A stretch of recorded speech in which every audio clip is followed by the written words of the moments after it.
What is a dormant spray and how do you use it? That's what we're going to talk about in today's episode. Let's go.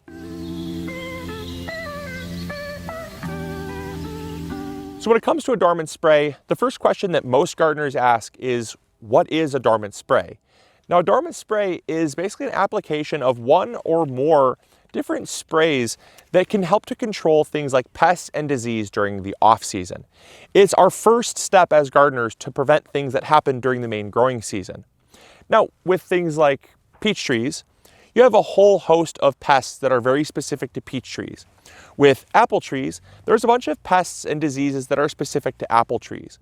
The great thing with dormant spraying is that a lot of these dormant sprays will control all of those pests, because essentially what they do is they will smother the pests with like a oil. So we combine a couple different things. We combine usually a dormant oil. This is like a horticultural grade oil. Typically it's going to be neem oil. And then we're going to combine that with a fungicide, because a lot of your funguses, a lot of your fungi, I should say, take hold during the main growing season, but they get started when it's in the early season, in damp conditions like this, in the late fall, early winter, or even into late winter, early spring. Those two transitions where it's above freezing, it's above 40 degrees during the day, but it's, the plants are still dormant and nothing is really growing. Now, when it comes to our fungicide, we're going to be using liquid cop. This is just a copper fungicide. We actually carry some of this over at MIgardener.com. We use this a lot and it's really, really effective.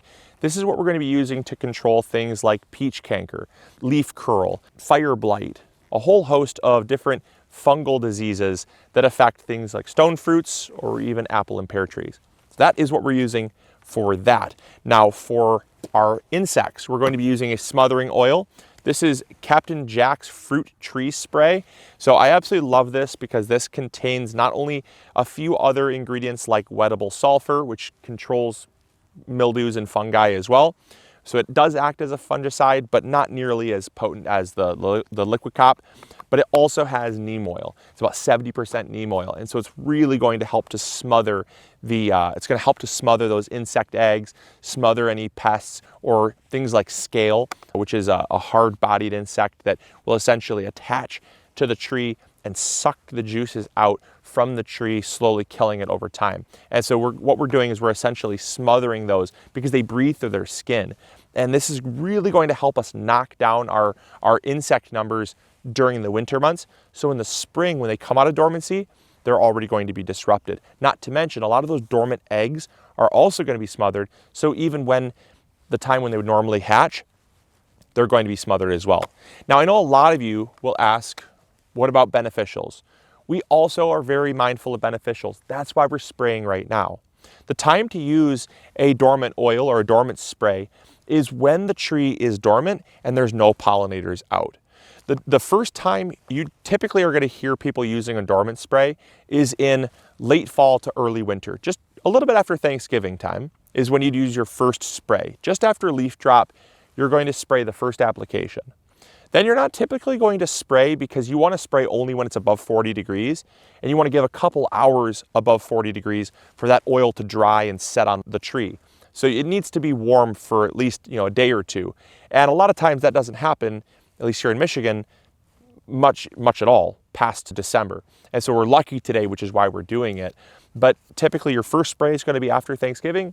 And then your second follow-up spray will be sometime right around Valentine's Day, sometime mid-February or so, all the way up to about late February, early March, depending on your weather pattern. But you don't want to spray once the buds start to swell. Once the buds begin to swell, that is when pollinators can become active, and we do not want to kill things like honeybees or butterflies, moths, even other native bees as well. Those all will start to come out once the buds start to open, and we want to make sure that we only control the things that are harming our plants, not the things that are helping them. And so you're not going to use a dormant oil past bud swell, because then at that point the plants are no longer dormant. So it's pretty simple, and it's a really clear, pretty clear-cut way to apply these. I also want to be really clear, you want to make sure that if you're combining two like we are, you follow the instructions to a T. We're going to be following the instructions for Captain Jack's. We're also going to be following the instructions for Liquid Cop made by Monterey, and we're going to be adding the recommended dose to our 2-gallon sprayer. And we want to make sure that we do that because if you over apply, you absolutely can kill your trees. So we're going to get started here, and with the Liquid Cop, we need about 2 tablespoons per gallon, or per 2 gallons, but 1 tablespoon per gallon, I should say. So since this is a 2-gallon sprayer, we have 2 tablespoons. Again, this is for a dormant spray.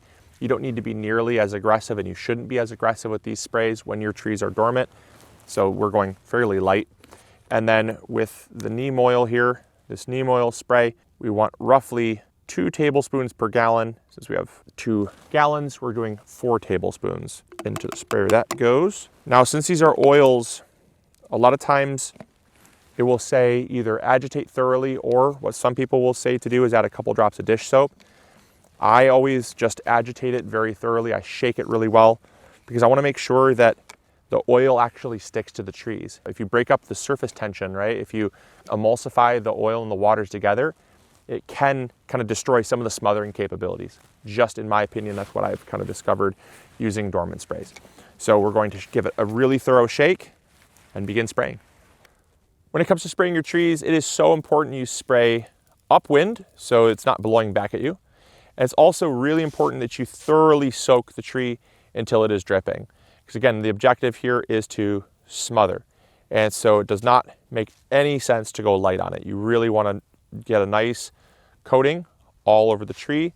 Make sure you get the trunk as well and soak every side so that it can actually do its job. And once it is dripping, it's going to take roughly about 15-20 minutes to dry. And once it's dry, it'll work for about 3 or 4 more weeks. But at that point, it will have already done its job of killing, and you can reapply if needed. But I typically find that a dormant spray, once we apply it thoroughly like this, it'll be good until February, March time.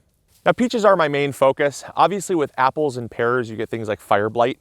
That can be very detrimental, but it is somewhat curable if you catch it early. You just trim off a little bit below the damage, spray it down, and you're typically good to go. With peach canker, it can be very, very detrimental, and it can actually not only spread to other trees, but it can end up killing your plants very fast. We're also going to be protecting against things like the oriental fruit moth. It basically lays its eggs in the tips of the branches, causing flagging. That's where they die back. Or at the base of the tree, in between the cracks and crevices of the bark. So it's really important we use a good spray because things like your stone fruits, apples, as I said, apples, I mean, they're definitely going to get sprayed as well. But our first concern are our stone fruits, only because they are so susceptible to these problems. And the great thing, as I said, the same dormant spray we just used on our peach trees, we're going to take over and apply to our apples as well. We're going to apply it to our pears as well. You can absolutely apply this to any dormant fruit tree, and they're going to see a benefit. And again, I want to reiterate that the purpose of this is to knock down dangerous numbers of harmful insects. A lot of your beneficials are not going to be harmed. You may harm 3 to 5%. Some reports say up to 7% of beneficial insects, but you're going to be controlling roughly 80 to 90% of the dangerous ones, the ones that will cause a lot of harm to your plants and really set back your yields and can actually spread and harm your whole orchard. So for me, the pros of doing this absolutely outweigh the cons of it. And so I would highly, highly recommend adding this type of regimen into your orchard. We do have the Captain Jack's as well as the Liquid Cop over at MIgardener.com. But as I said, any type of horticultural grade oil should be used. Do not use things like vegetable oils. Do not use things like cooking oils.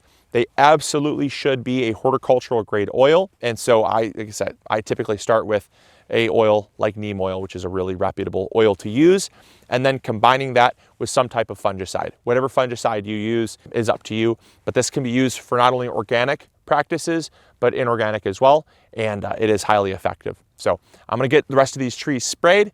And oh, and the final thing I was gonna say is that I know a lot of you are probably gonna say, well, Luke, you have a ton of trees, a ton of land, how are you gonna do that on a large scale?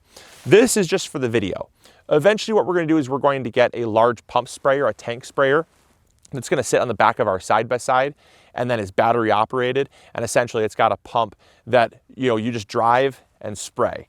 Drive down the rows and spray. And that's what they do on a large scale. And so that's what we're going to do basically here as well, once we get everything fully established. But for the video and for your sake as a home gardener, a little pump sprayer is all you need.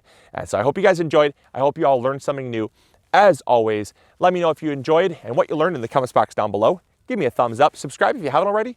And as always, we'll catch you all on the next episode. As always, grow bigger. Take care. Bye. Hey, thank you so much for watching today's video. I really appreciate it.